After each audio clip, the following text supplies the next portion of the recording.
안녕하세요 여러분. 세상 돌아보기입니다. 오늘은 2022년 10월 7일 금요일이네요. 오늘 국방논평 꼭지로 한 말씀 드려보려고 해요. 제가 한 보자 190회에 이제 K3 전차에 대한 이야기를 해드렸었죠. 이미 이제 연구 개발이 시작이 됐다. 그리고 이것이 이제 폴란드의 대규모 수출건이 이루어지는 그 시점과 좀 맞물려 있다.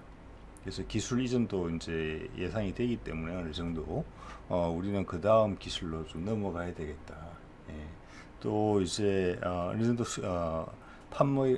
판매고 올라갔기 때문에 이제 현대로선도 좀 마음이 편하고 또 차세대 기술에 투자하는 그 리듬도 좀 빨라졌지 않았을까. 뭐 이런 이야기들을 했었죠. 그래서 이번 DX 코리아에서 마침 현대로템 부스에서 이 차세대 전차의 엔진 부분, 동력 부분에 관여하시는 연구자분을 만나서 말씀을 나눌 기회가 있었어요. 그래서 그 점에 대한 이야기를 좀 해보려고 해요. 그러니까 수소전지라고 말씀을 드렸잖아요. 차세대 K3 전차는 디젤 엔진이 아니고 처음으로 수소 엔진을 쓰는 수소 전지라고 해야 되겠죠. 수소 연료 전지를 쓰는 기갑 차량이 세계 최초로 이제 목표를 두고 하는 거예요.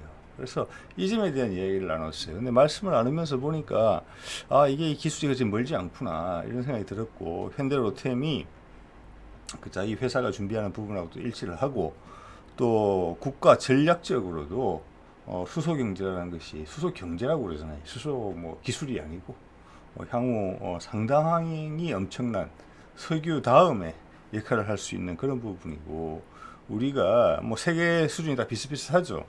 거기서 선두권을 차지하려는 과감한 목표를 설정했구나. 그 대표 주자로 선정된 게 국방 분야구나. 반드시 해내야만 되는 거니까. 예.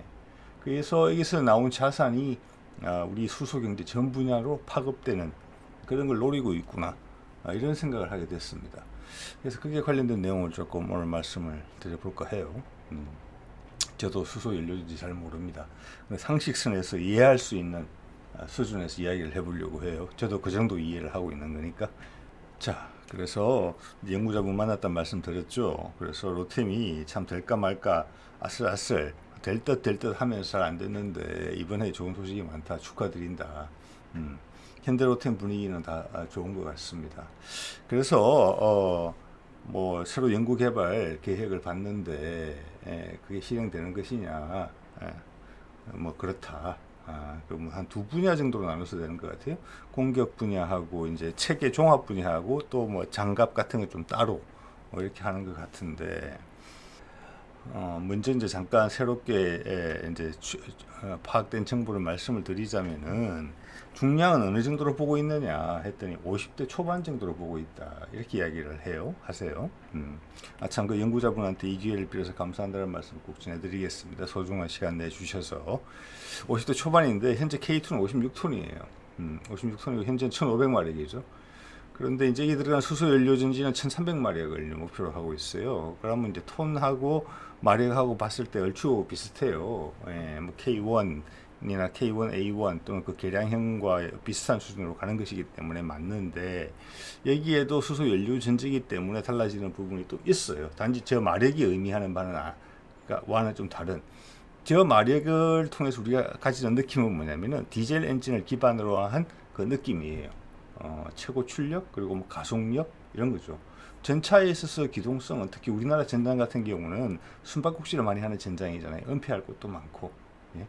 들락달락 사선에 섰다가 몸을 뺐다가 이런 식으로 하면서 상대방과 교전을 하게 되어 있기 때문에 기동력이라는 부분이 그 뭐 유럽의 뭐 넓은 평원에서 하는 전투랑 다르죠. 기동력이 더욱 중요합니다. 그죠? 그건 여러분도 이해를 하실 거예요. 자, 여기서 일반적인 이야기를 해보면 무게를 가지고 우리는 이제 성문을 한 3명 정도 생각하고 있는데, 이거는 연구자분과의 말씀을 나누다 보니까 향후는 무인화를 전제로 하는 자체예요, 이게. 그 징검다리로서 이 캡슐형 이제 뭐랄까 성문석이죠. 이 차체 앞부분에 다 타는 거죠. 포탑은 무인 포탑이고 포탑이 작아지는 거죠. 그죠? 자, 그렇고 10% 정도의 질량대 방호력이 향상된 장갑을 개발할 것을 목표로 하고 있어요. 자, 그렇기 때문에 덩치는 작아지면서 무게도 좀 줄고 장갑도 방호력이 더 좋아지는 것을 쓰는데 무게는 감소되면서, 그러면 무게는 50대 초반이지만 전체적인 방호력은, 그리고 이제 조종사의 생존성은 기존 K2보다는 훨씬 낫지 않을까. 그래서 그분하고 제가 예전에 소개드렸던 차세대 전차용 저소음 동력 장치, 저게 이제 수소 연료 전지죠. 대구경 무장 설계 130mm 포를 일단은 채용하기로 한 거잖아요. 활강포로. 기존 게 120mm니까 그걸 130mm 포로 바꾼 거고, 향후 차세대 무기 체계가 나오면 그걸로 갈아탈 수 있게 뭐 그런 식으로 설계가 되는 것 같아요. 말씀을 나눠보니까. 그래서 이 연구에 대해서는 시작되고 있다. 본인도 관여되어 있다. 확인이 됐고, 그러면 이 정부 과제가 2026년까지 되는 것인데, 이렇게 되면 차세대 K3 전차에 대한 컨셉이 다 나오는 거예요. 그리고 현대 로템 외에는 이걸 만들 회사가 없어요. 현재로 봐서는. 그죠? 한화 같은 경우에도 이 주력 전차 부분을 신경 안 쓰고 있잖아요. 이건 현대 로템의 영역이에요. 그래서 이 제시되는 사진이나 모델은 전부 다 현대 로템이 제안한 거고, 이제 국방과학연구소나 방위사업청에서 검토는 당연히 하겠죠, 군에서. 그래서 그 안을 중심으로 이제 시작이 되는 거예요. 그래서 이게 이번에 폴란드 수출이 크게 됐고, 향후 다른 수출길도 열릴 것 같은데, 또 폴란드가 생산 기지가 되면은 우리 입장에서는, 현대로템 입장에서는 거기 K2는 더 이상 손을 놔도 될 것 같은데, 뭐 그와 동시에 새로운 차세대 전차에 대한 기술 개발 필요가 갑자기 더 부각이 됐겠다. 그게 이제 일반화되는 거니까 우리는 항상 한 발자국은 앞서가야 되는 거잖아요. 전차라는 부분에서도. 그랬더니 그 점을 부인하진 않았어요. 부인하지 않으셨어요, 그분이. 즉 폴란드 수출, 대규모 수출 이후에 야, 우리 차세대 빨리 가자, 이런 분위기가 불었다는 겁니다. 업체도 그렇고 정부도 그렇고 그런 걸 좀 확인할 수 있었습니다. 자, 그리고 요번에 이제 현대 관련된, 어차피 기아도 현대죠 뭐. 거기에서 연료 전지가 상당히 부각됐어요. 지난 아덱스에서 이런 모습은 없었는데, 왼쪽에 보이는 게 좀 처음 봤습니다. 이게 뭐 크기는 기존 비슷한 출력에 대비 크기는 비슷하거나 좀 작은 것 같아요. 무게는 더 작을 수도 있을 것 같고. 뭐 수소 연료 전지가 뭔가에 대한 이야기는 조금 이따 말씀을 드려볼게요. 이거는 뭐 수소 경제 이야기까지 나오는 마당이니까 앞으로 10년, 20년 내에 여러분이나 저나 살아있는 동안에 수소 경제 시대를 맞이할 것 같아요. 그래서 이참에 수소 연료 전지의 기본에 대한 이해도 좀 할 필요가 있을 것 같아요. 자, 이 모델을 내놓은 거고, 그걸 이용한 이제 고기동 차량을 오른쪽에 만들겠다는 거예요. 실제 엔진이 들어간 차량은 아니고, 과거에는 이제 모하비 기반으로 된 차를 만들었죠. 이것도 모하비 기반인 것 같아요. 그때는 디젤 엔진이었지만 6기통. 지금은 이게 수소연료 전지가 들어간 차로 일단은 모델을 내놨어요. 그러니까 이게 크게 바뀐 거죠. 지금 수소연료 전지 쪽으로 가자라고 드라이브가 걸렸다는 것을 확인할 수 있어요. 이번 DX 코리아에서. 자, 수소연료 전지가 뭔지 한번 알아보겠습니다. 상식적인 천에서 이해를 할게요. 우리 중학교 정도의 물리화학 기초를 가지고 이해할 수 있는 수준이 돼야 될 것 같아요. 이게 뭐냐면 윌리엄 그로브라는 사람이, 이 사람이 이제 수소 연료 전지를 처음으로 고안한 사람으로 평가받는 것 같아요. 1800년 된 것 같아요, 그때. 이게 뭐냐면, 여러분 그거 아시죠? 물을 갖다가 전기 분해를 하면 물은 H2O잖아요. 수소 두 개에 산소 하나가 결합되어 있잖아요. 거기다가 전기 에너지를 확 주면 그 에너지가 그 물 분자한테 전달돼서 수소는 수소 기체가 되고 산소는 산소 기체가 돼서 분리가 되는 것은 이미 옛날부터 알고 있었거든요. 근데 윌리엄 그로브가 이 수소 연료전지 창시자가 된 것은, 이유는 뭐냐면은 거꾸로 이야기를 해서, 자, 전기를 넣으면 두 개로 분리되는데 그 분리된 것을 갖다가 거꾸로 가게 하면은 전기가 생기지 않을까? 그게 어떻게 보면 화학의 기초죠. 화학의. 어떻게 보면 연력학적인 그 기초죠. 어떤 게 에너지가 더 많으냐. 에너지가 항상 많은 거에서 에너지가 적은 것으로 갈 때는 그 남는 에너지가 밖으로 나온단 말이에요. 그 대표적인 게 열, 전기 이런 거잖아요. 대신 에너지가 낮은 거에서 에너지가 높은 것으로 가려면 거기다가 우리가 에너지를 막 넣어야 되는 거죠. 예. 열을 가한다든지 전기를 주든지 간에. 예. 즉 이것은 수소기체와 산소기체가 구성은 물 분자랑 같지만 이들의 에너지가 훨씬 많다는 거예요. 예. 높이 고인 댐에 갇힌 물이에요. 예. 댐에 갇혀 있는 물이에요. 그 폭포로 내려오면 H2O 물이 되는 겁니다. 예. 그래서 댐에 방류를 해놓으면 수소기체와 산소기체가 물이 되면서 에너지가 나와야 돼요. 우리가 보통 그걸 위치 에너지라고 그러죠. 발전할 때 쓰잖아요. 수력발전소에서. 거꾸로 이 밑에 있는 물 분자를 저 위에 있는 수소기체와 산소기체로 만들기 위해서는 에너지가 훨씬 높잖아요. 위치 에너지가. 여기에는 뭐 차를 물에 싣고 가든지 전기를 통해서 펌프로 쏘아 올리든지 에너지가 들어가야 되는 거잖아요. 그겁니다. 예. 그래서 전기분의 역은 이거죠. 이쪽에 이렇게 에너지를 넣으면 이게 나오는데, 그럼 얘가 에너지를 더 머금었단 말이에요. 그러면 그 머금은 에너지를 거꾸로 돌리면 뱉어내겠죠. 예. 그걸 이 사람이 처음 창안한 거예요. 그게 이제 수소연료전지의 기초가 된 것이고, 그게 자꾸 이제 고도화되는 거죠. 예. 그래서 이게 이제 수소연료전지라는 것인데, 이게 저도 요번 기회에 덕분에 공부를 했습니다. DX 코리아 다녀오는 바람에 군에서 전차에 수소연료전지를 넣는다 그래서 말은 많이 들었지만 이 기회에 한번 알아보자. 어렵지 않더군요. 그래서 여러분과 공유합니다. 제가 설명을 잘 드려야 되는데, 수소연료전지가 무슨 말이냐? 전지가 아닙니다. 예. 수소를 연료로 쓴다는 거예요. 수소가 연료예요. 산소는 뭐 흔하잖아요, 공기 중에. 예? 그래서 그 산소랑 섞어주면 물이 나와요. 아까 말씀드린 것처럼 산소 기체와 수소 기체는 위치 에너지가 많은 기체들이에요. 걔들이 합해져서 물이 되면 에너지가 낮아져요. 그럼 그 차이 에너지를 바깥으로 뱉어내요. 그걸 전기를 만드는 데 쓴다는 거예요. 예. 그게 뭐 촉매 같은 게 들어가죠. 예. 촉매라는 게 뭡니까? 고인 물이 에너지를 갖고 있지만 우리가 그 에너지를 쓰기 위해서는 수레바퀴도 달아야 되고 물이 흘러내리는 관로도 만들어야 되는 거잖아요. 그래야지 그 에너지를 우리가 활용할 수 있는 거죠. 그게 촉매예요. 네, 화학적으로는. 자, 그래서 수소를 가지고 수소가 연료예요. 예. 그렇기 때문에 이게 가솔린 엔진하고 어떻게 보면 같아요. 디젤 엔진하고 수소가 들어가서 공기 중에 있는 산소와 반응해서 결과물로 물이 나와요. 그런데 여기서 중요한 차이점이 하나 있습니다. 예. 이까지 만약 이해를 따라오셨다면 큰 차이점이 뭐냐면, 여러분 우리 가솔린 엔진에서 우리 차의 구동력을 만들어내는 거잖아요. 그것도 힘이잖아요. 전기하고 마찬가지잖아요. 그죠? 그게 이제 기계적인 힘이고 전기는 전기적인 힘이고, 그걸 만들어내는 과정에 뭐가 필요합니까? 연소가 필요하죠. 이걸 태우는 거예요. 쾅 태운 다음에 그 폭발력과 열을 이용해서 기계적인 에너지로 바꾸죠. 예.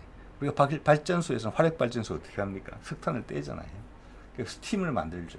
예. 그걸로 돌리죠, 뭔가를. 그렇습니다. 폭발시키는 과정이 미리 산소랑 섞어져서 한 단계를 더 거쳐요. 그리고 나온 것을 전기를 만들든지 뭐 기계적인 구동력을 발휘하든지 그렇게 쓰는 거예요.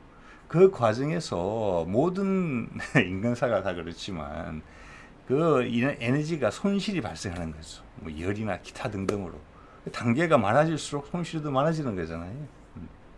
근데 수소 연료전지는 특징이 뭐냐면 그런 폭발 과정이 없다는 거예요. 과정이 딱 하나예요. 수소 들어가서 산소랑 딱 섞이면 바로 전기가 탁 나오는 거예요. 결과물 물이고 한 단계를 건너뛰는 거예요. 태우는 과정이 없는 거예요. 폭발하는 과정이. 그래서 기존 발전소나 우리 자동차의 내연기관, 그죠? 로켓 엔진 이런 것들을 다 대체하는 거예요. 그러면서 열 효율이 좋은 거예요. 예. 그리고 결과물은 수소와 산소가 섞이는 거기 때문에 물이 나와요. 예. 그래서 열 효율이 10% 이상 높은 것으로 돼 있고, 이것이 들어가면은 전기가 50%, 열이 50%가 나온대요. 이 과정에서 열이 많이 발생하는 거예요. 그래서 그 열은 여기 라디에이터처럼 붙어 있더라고요. 순행식이에요. 그래서 기존에 라디에이터 있잖아요. 이 열을 머금어서 순행식으로 해서 식혀서 이 열 전지를 식히는 거예요. 이 열 전지가 어떻게 보면 엔진인데 폭발이 없죠. 화학 반응이죠. 이게 이제 값어치로 제일 비싼 부분인 것 같아요. 예. 그리고 결과물로 물이 나오고 지금 뜨거운 상태에서 나오는 물이니까 수증기가 그냥 배기구를 통해서 나오는 거예요. 기계적인 폭발이 없잖아요, 전혀. 그래서 소리가 전혀 안 나는 거죠. 자, 그렇게 이제 생각을 하시면 될 것 같고, 향후는 이게 이제 수소 경제 시대에 들어가면은 여기서 나오는 결과물이 뭡니까? 두 가지가 나오죠. 전기가 바로 나오고, 네? 전기가 바로 나오고, 이 크게 작단 말이에요. 전기가 나오고 더운 물이 나와요. 뜨거우니까. 그러면 현재 쓰는 열병합 발전소랑 똑같이 되는 거예요. 열병합 발전소랑. 그런데 여기는 태우는 과정이 있기 때문에 이 엔진 자체, 연료전지 자체만으로는 오염물질이 하나도 안 나오는 거죠. 네. 그래서 향후는 가정용으로도 쓸 수 있을 것으로 생각이 되는 거예요. 지금 LNG 우리 도시가스 들어오잖아요. 도시가스 들어와서 보일러로만 쓰잖아요. 열만 발생시키게 태워서. 네? LNG에 조금만 손을 대면은 여기서 수소가 바로 나올 수 있거든요. 예, 그래서 우리 지금 귀뚜라미 보일러나 뭐 이런 보일러들이 있잖아요. 그 보일러를 수소 연료 전지로 미래에 많은 노력이 필요하겠죠. 연료 전지로 대체가 된다면 LNG에서 우리는 바로 전기도 생산하고 난방도 되는 거고 더운 물도 나오는 거예요. 그겁니다, 쉽게 이야기해서. 그럼 전기줄이 없어지는 거죠, 도심에. 자, 그 정도 말씀드릴게요. 그것을 목표로 하고 있고 그것이 그 세상으로 갈 수 있다라고 확신을 가졌다는 겁니다. 그러니까 이렇게 투자하는 거죠. 예. 자, 이게 문제는 뭐냐면 현재 수소를 만드는 방법이에요. 수소가 일단 만들어지면 깨끗해요. 근데 수소를 어떻게 만드느냐? 공기 중에 있는 걸 포집할 수도 없고, 지금 가장 많이 쓰는 방식은 석탄에다가 뜨거운 열기, 수증기를 쏘면 거기서 그게 나오는 거예요. 수소가스가. 그렇게 되면은 석탄 발전소랑 다른 게 없는 거예요. 황산화물, 질소산화물, CO2는 당연한 것이고 그런 것들이 나오는 거죠. 그래서 환영받지 못하는 방식이에요. 환경이라는 면에서는 하나도 득이 되는 부분이 없는 거죠. 그 다음 분류수소라고 되어 있는데 이게 현재 가장 많이 쓰이는 방법인 것 같아요. 천연가스는 상대적으로 순도가 높고 오염물질이 적죠. 그래서 우리가 도시가스 이걸 쓰는 거잖아요. 그 핵심 물질이 메탄가스인데 거기다가 뜨거운 수증기를 뿜어주면은 거기서 저렴한 가격에 그걸 이제 수소기체를 잡을 수가 있대요. 근데 이게서 이제 하나의 문제는 뭐냐면은 그레이 수소보다는 낫지만 CO2가 공기중으로 날아가는 부분이지 이산화탄소가 생기니까. 왜냐하면 메탄이잖아요. 메탄은 C 탄소 하나에다가 수소가 4개 붙은 거거든요. 그러니까 탄소만 남았으니까 물하고 반응을 하면 CO2가 생성돼서 올라가는 거죠. 지구 온난화의 주범이라고 하는. 자, 그런 부분이 있고, 그래서 향후는 지금 발전소 같은 데서 이미 적용되고 있는 초기적으로 CO2 자체를 포집하는, CO2를 포집하면 흑연처럼 되겠죠. 예. 그래서 이게 현재로 봐서는 가장 가능성이 높은 기술인 것 같아요. 블루수소가 CO2를 포집함으로 해서. 그리고 마지막으로는 이제 그린 수소라고 분류가 되는 것 같아요. 이 이제 그린 수소가 제일 깨끗한 거죠. 말처럼. 그러니까 이 재생 가능한 에너지를 통해서 수소를 생산하는 거죠. 그 방식은 간단합니다. 어떻게 보면 뭐 풍력, 예를 들어서 풍력도 있고 뭐 태양력도 있고. 근데 이제 이거는 자연 환경에 영향을 많이 받잖아요. 즉 우리가 전기가 필요 없을 때 환경이 좋아서 전기가 많이 생산될 수가 있어요. 그런데 지금 뭐 현재 전력 생산의 큰 문제 중에 하나가 그걸 전력이 추가로 생산되면 창고 같은데 저장을 해놓을 수 있으면 좋은데 현재 전기는 그렇게 하지 못하잖아요. 그 수요를 가장 효율적으로 분산시켜서 쓸 수 있을 뿐이죠. 예를 들어서 뭐 심야 전기나 이런 것처럼. 그렇지만 근본적으로 더 많이 생산되면 어쩔 수 없이 버려야 되는 거예요. 그렇다고 그걸 생산 안 할 수도 없는 것이고, 바람이 부는데 바람개비는 돌아가는데 전기는 생산되잖아요. 자, 그런 부분에서 어떻게 보면 이제 그때 생산된 전기를 물은 어디든지 있으니까 그 물을 전기분해를 통해서 수소를 만든다는 거예요. 그래서 수소라는 것을 통해서 잉여의 전기를 저장할 수 있다는 거예요. 그리고 그 수소는 전기를 바로 활용할 수가 있죠. 전기를 바로 만들 수가 있잖아요. 열 효율도 아주 좋게. 그래서 기존에 우리가 깔고 있는 재생 가능한 에너지원들을 우리가 좀 더 효율적으로 사용할 수 있게 완성시켜주는 그런 핵심적인 역할을 해주는 게 또 수소 시대예요. 네. 자, 인도를 하겠습니다. 분류에 대해서는. 현재 이제 제가 파악한 바로는 수소의 문제는 이제 보관, 저장 이런 거예요. 예, 탱커의 문제가 있는 거죠. 현재는 두 가지 방법이 있는 것 같아요. 이게 그 중에 하나는 이제 압력을 높여서 이제 액화시키는 것 같고, 압력을 높이면 이제 폭발할 수가 있는 거죠. 용기가. 그리고 오른쪽에 있으면 보면은 이제 액화시키는 거죠. 액화시키려면 영하 253도 이하로 유지를 해야 돼요. 자, 액화된 상태를 계속 유지해야 되기 때문에 영하 253도면 엄청난 거잖아요. 예, 그 자체를 유지하는데 에너지가 많이 든다. 예, 그래서 일반화시키는 데 있어서 뭐 부피라는 면에서, 비용이라는 면에서 수소 에너지의 이점을 다 까먹는다. 자, 그런 부분들 어떤 시도들이 이루어지고 있느냐. 상온에서 일반 온도 상태에서 기존에 우리가 쓰는 휘발유나 이런 것처럼 딱 그 상태로 쓰면 딱 좋을 것 같은 거잖아요. 그래서 그런 시도가 지금 이루어지고 있는 것 같아요. 이 밑에 이제 표현되어 있는 것들이 그러한 기술의 지금 이제 연구되고 있는 기술의 방향성에 대한 이야기인 것 같아요. 자, 이런 것들을 종합적으로 판단해야 돼요. 수소 경제 시대가 올 것이냐 안 올 것이냐. 현재는 올 것으로 보고 있는 것이죠. 예, 그러면 지금 보여드리는 이런 기술적인 부분에 전 세계가 엄청나게 치열한 경쟁을 하고 있다. 예, 국가의 운명을 걸고 경쟁을 하고 있다. 이렇게도 볼 수 있어요. 예, 수소 시대도 아니고 수소 경제라고 그러잖아요. 새로운 경제를 누가 선도하느냐. 예, 국가의 운명을 걸고 연구할 수 있죠. 예. 자, 전기차는 소형차에만 주로 쓰이고 있죠. 가장 큰 문제는 배터리의 무게 때문에 그렇습니다. 이게 고출력으로 가게 되면, 예를 들어서 전차 엔진 같은 거를 수소 연료 소재가 아니라 전기차 충전용으로 한다 그러면 배터리 무게가 어마어마해지는 거예요. 그래서 뭐 트럭용부터 이미 안 되는 것 같아요. 예. 그렇기 때문에 전기차는 소형차에 국한된 상당히 우리가 연료를 쓸 때 내연기관, 즉 디젤이나 휘발유, 그 다음 하이브리드를 원래 하려고 했겠죠. 디젤 하이브리드나 휘발유 하이브리드, 그 다음 전기, 수소 이런데 그 전기차의 시기는 상당히 짧았을 수가 있다. 예. 어떻게 보면 수소 에너지로 가기 위한 징검다리 역할 정도밖에 안 되지 않았느냐. 왜냐하면 활용도가 상당히 제한적이니까. 자, 그런 말씀 드릴 수 있을 것 같아요. 거기다가 그리고 전기차가 어떤 기술적인 완숙도에 도달하기 전에 저는 상업화가 되게 빨랐다. 예상과 다르게, 업계 예상과 다르게 그렇게 봅니다. 예. 그래서 원래는 이제 이 자동차 산업이라는 게 에너지 산업과 연관돼서 전 세계의 가장 큰 산업 분야 중에 하나일 거예요, 아마. 예, 기계 산업까지 또 연결되어 있으니까. 그래서 이 부분에 대해서 많은 사람들이 고민을 했을 거예요. 아마 그 순서가 처음엔 내연기관, 디젤이나 휘발유, 그 다음에는 디젤이나 휘발유에다가 하이브리드. 예, 이게 독일의 폭스바겐이나 일본의 토요타가 시도했고 이 시장이 열릴 것이라고 보고 그들도 많은 투자를 한 것이거든요. 그 다음 전기, 그 다음 수소, 이런 수순일 것이다. 자, 가솔린이나 디젤 하이브리드를 하면서 배터리 부분에 있어서 기술적인 완숙도를 이루면 순수한 전기로 넘어갈 것이다. 이렇게 봤는데 테슬라가 갑자기 등장하면서 미국의 어떻게 보면 강력한 추진력으로 전 세계가 어쩔 수 없이 받아들이는 부분이 저는 있다고 봐요.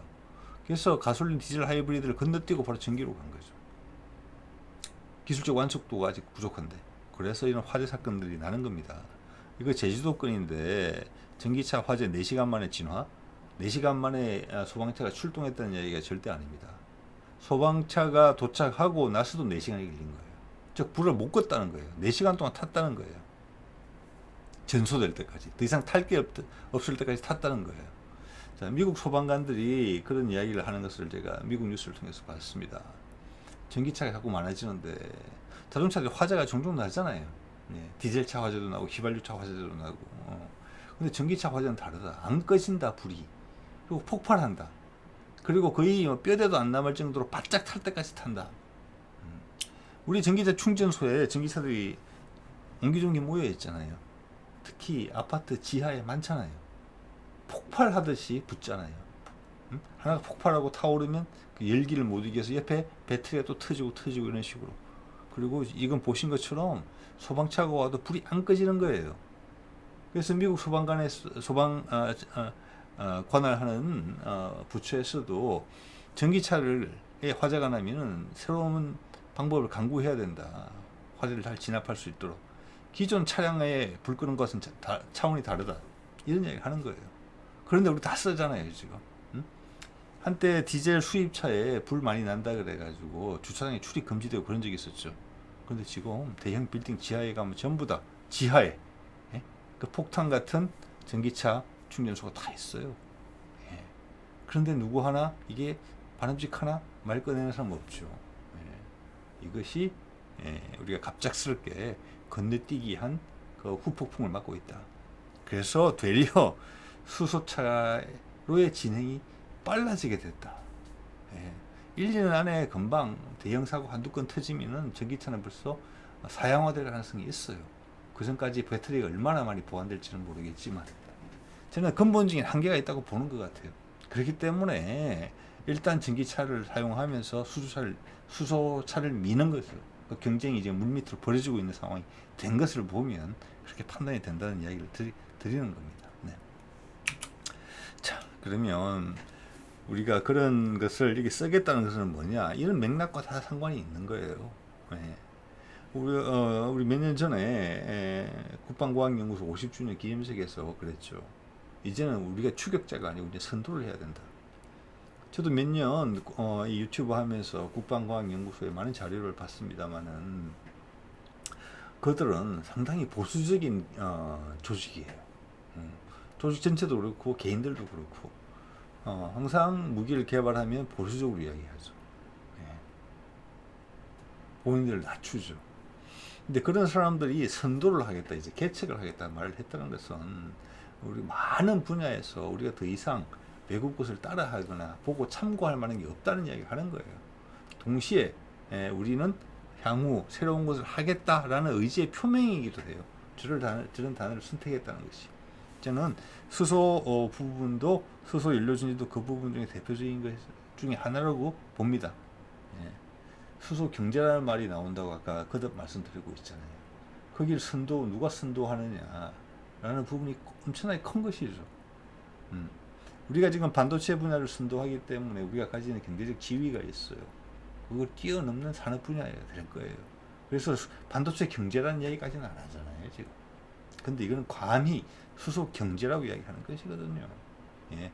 그거를 K3라는 업계에서 반드시 개발하고 싶어하는 이 무기 체계에다가 예?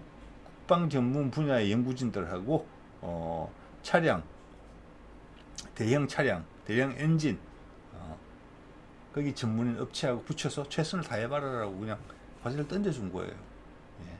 기존에는 조그만 차량밖에 안 다니고 있는데 연료전지라는 규모가 대형이 나오고 있지 않은 상황에서 나오더라도 시험적으로 나오는 수준에서 자, 일단 조용할 것이고 전차 얘기를 좀 해보면 저소음이 될 것 같고 여기다 고무 궤도까지 장착할 거란 말이에요. 다른 기갑 차량처럼.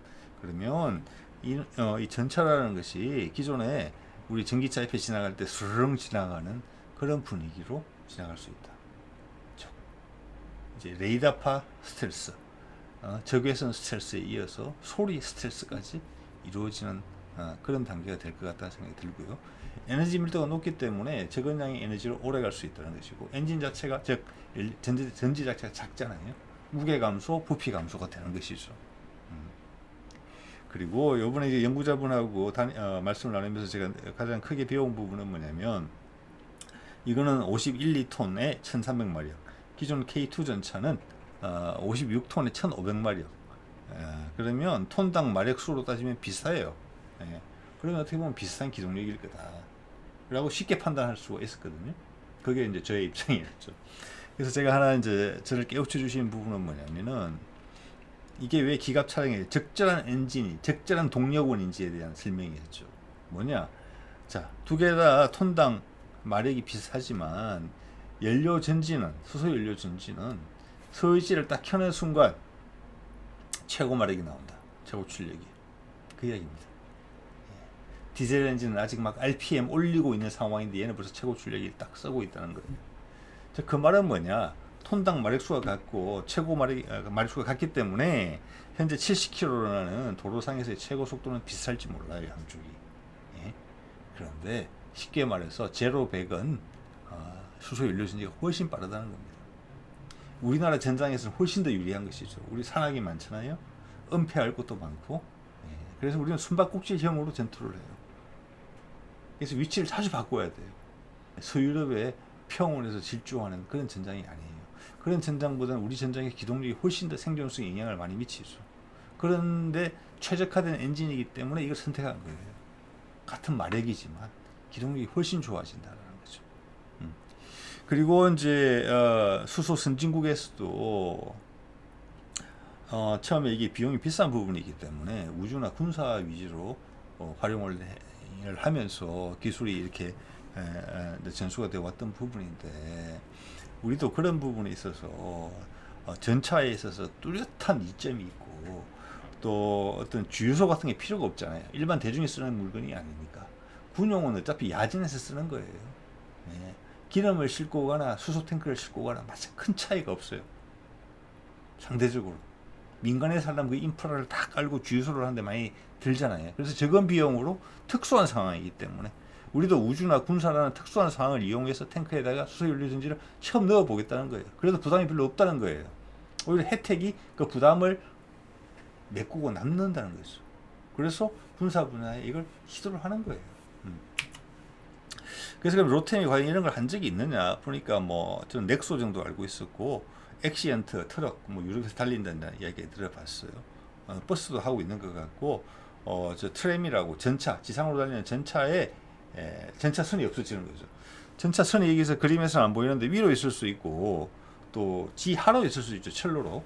그렇지만은 여기에 두 개씩 들어가는 것 같아요. 한 양에 두 개의 수소 연료 전지가 들어가고, 그거에 혹시 백업용으로 고장이 났을 때는 또 동력을 발생시켜야 되니까 또 두 개가 추가로 들어가는 것 같아요.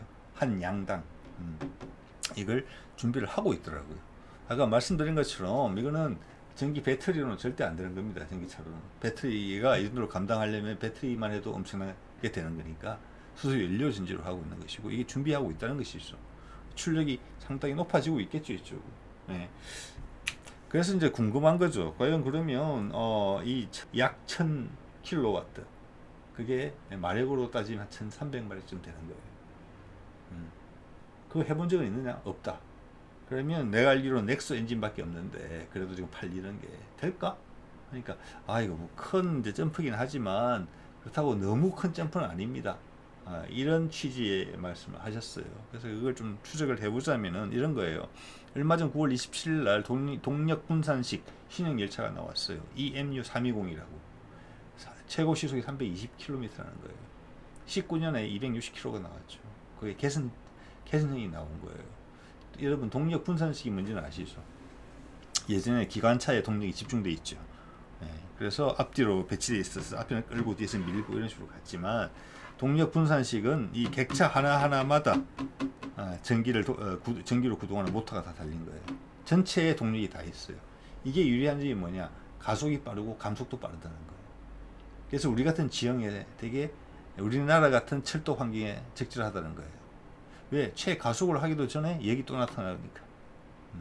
그래서 속도를 빨리 늘렸다가 빨리 줄였다를 많이 자주 해야 되는 거죠. 그럼 그런 점에서는 훨씬 이점이 있다는 거죠. 동력 분산식이. 그래서 이 방향으로 갈 것 같아요. 네. 자, 그래서 이 그림이죠. 2030년까지 수소연료 전지를 쓰는 동력 분산식으로 추정되는 고속 열차를 하겠다는 거예요. 그래서 현대로템의 연구자분의 말씀은 여기 들어가는 한 개 아니고 두 개 들어갈 수 있겠죠. 단위 수소연료 전지 출력의 2배 정도 된다. K3 전차에 우리가 예상하고 있는 것이 도전인 거죠. 예. 이 도전 어떻게 해석해야 되느냐? 기술 선도에 강한 의지, 수소 경제, 그럼 그 엔진으로부터 출발하는 거잖아요. 연료 전지로부터. 예. 자, 그러면 그 말씀을 드리고 싶어요. 우리가 두산중공업에서 몇 년 전에 열병합 발전용 대형 가스 터빈을 만들었죠. 그게 대단한 쾌거였어요. 그래서 대통령이 이게 참석도 했잖아요. 그만큼 중요하다는 겁니다. 그런데 가스 터빈용 열병합 발전용 그 대형 가스 터빈이면 기존 제트기용 엔진보다 뭐 비교가 안 될 정도로 크고 출력이 세죠. 자, 지금 대형 가스 터빈을 만드는 나라들은 다 어떻게 출발했느냐? 비행기 엔진에서부터 시작해서 키운 거예요. 기술이 축적되면서 대형으로 넘어간 거예요. 고출력으로. 당연히 일반적이죠, 그죠? 출력이 작은 거, 간단한 거에서 큰 걸로. 근데 우리는 한 방에 대형 가스 터빈으로 시작한 거예요. 성공했잖아요. 예. 그러면 그 밑에 것은 훨씬 용이한 거죠. 그렇기 때문에 우리가 제트 전투기용 엔진 개발하는 거, 그리고 또 거기에 바탕을 둬서 헬리콥터용 터보 샤프트 엔진을 개발한다든지, 이런 것들은 우리가 할 수 있다는 자신감이 지금 있는 거예요. 왜냐하면 더 어려운 걸 해냈기 때문에. 자, 보통 이런 방식을 취하는 이유는 뭡니까? 필요에 의한 것도 있지만 단기간에 압축적으로 저 기술을 확보할 때 쓰는 방법이에요. 예. 실패의 확률이 좀 높은 편이죠. 어떻게 보면 도전이죠. 그래서 K3 전차에 들어가는 1000kW짜리 저게 자기 고속 전차 전철용으로 충분하다고 봐지는 500kW짜리보다 2배가 큰 걸, 가장 큰 걸 도전하는 거예요. 우리가 만들어 본 적이 없는, 우리가 현실에서 만날 수 없는 특수 장비에 필요한 엄청나게 큰 용량의 수소 연료 전지를 이걸 통해서 만들겠다는 거예요. 자, 그걸 성공해낸다면, 그게 지금 몇 년, 2026년까지거든요, 이 과제가. 그때 모습을 드러낸다면 그 밑에 거는 아주 쉽다. 이게 여러 분야에서 기술적 개선이 있어야 될 필요가 있는 부분이에요. 그리고 다시 한번 말씀드리지만 군사 분야이기 때문에 K3 전체 기동수기라는 부분에서, 그리고 스텔스라는 부분에서 반드시 필요한 부분이고, 수소 연료를 위한 주유소 인프라가 깔려있지 않아도 가능한 부분이다. 야전에서 쓰는 거니까. 그래서 이거를 타깃으로 삼았다. 그럼 이걸로 실험하고 대단한 도전을 해보자. 이런 거죠. 예. 그리고 이 풍력이나 태양력 등 재생 가능한 에너지가 우리 곁으로 좀 더 가까이 다가올 수 있게. 지금은 자연의 제한 요건에 걸려 있는 거잖아요. 그죠? 햇빛이 잘 비춰야 되고 바람이 잘 불어야 되는 거니까. 그런데 우리가 세계 최대 규모의 풍력 발전단지를 서해 바다 한가운데 띄우는 거 건설하고 있죠. 해상에 가까운 쪽으로 하니까 소음 문제도 생기고, 그래서 수십 킬로 떨어진 즉 영해에 거의 한계에 가까운 곳에 설치하고, 그걸 또 동해도 하려는 거죠. 세계 1등짜리가 2개가 생기는 셈이에요.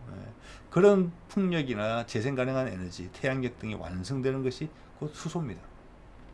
그렇죠? 수소로 전기를 저장할 수가 있으니까. 물을 전기 분해해서 수소 경제가 만들어져서 수소로 돌아가는 전기를 우리가 활용하지 않으면 불가능한 일이죠. 그래서 재생 가능한 에너지의 완성은 수소 경제 시대에 이루어진다. 그러면 이렇게 상승 효과가 발생하겠죠. 거기서 우리가 선두로 부상하고자 하는 것이고, 또 다른 표현으로 따지자면 군수유를 통해서 민간 산업이 아니라 수소 경제를 이끌겠다라는 대단한 포부가 우리 K3 전차의 차세대 동력원에 들어있다. 이렇게 봅니다. 자, 오늘 여기까지 하겠습니다. 네.